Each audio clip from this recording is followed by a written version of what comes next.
పురుషుడికి సమస్తమైనటువంటి శాంతి ఎక్కడి నుంచి వస్తుంది? పురుషుడికి శాంతి స్థానము భార్యయే. కారణం ఏమిటి? తల్లిలా ఓదారుస్తుంది. తో గౌరవింపబడిన వాడు ఒకనాడు మాట పడ్డాడు అనుకోండి, ఆయన తప్పు లేకుండా ఓదార్చేది ఎవరు అంటే ఆమె. కన్న తల్లిలా ఓదారుస్తుంది. ఎందుకు బెంగపెట్టుకుంటారు? మీరు నమ్ముకున్న దైవం లేడు, మిమ్మల్ని కాపాడు, ఎందుకు అలా బాధపడతారు అని ఓదారుస్తుంది. ఆయన వచ్చేటప్పటికి ప్రేమగా వండి పెట్టేది ఆవిడే. ఆయన బడలిపోతే కోప్పడేది కూడా ఆవిడే. మీరు గమనించారో లేదో, కోప్పడుతుంది, విసుక్కుంటుంది. ఎందుకో తెలుసా?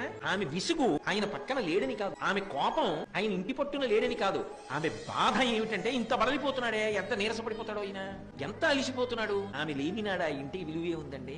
ఎక్కడ పిల్ల? ఎక్కడో పుట్టిన పిల్ల, కానీ ఇక్కడికి వచ్చి అంతటి ప్రేమైకమూర్తి. పురిటిలో బతుకుతుందో బతకదో ఎవరికి తెలుసు? కానీ ఆయనకో కూతురినిచ్చింది, ఆయనకో కొడుకునిచ్చింది, ఆయనని తండ్రిని చేసింది, ఆయన తండ్రిని తాతని చేసింది, వంశం నిలబెట్టింది. ఆయన వృద్ధుడైపోయిన తర్వాత కొడుకు చెయ్యి పట్టుకుని ఆసరా పొందాడు, కొడుకుతో కలిసి అన్నం తిని సంతోషపడ్డాడు, కూతుర్ని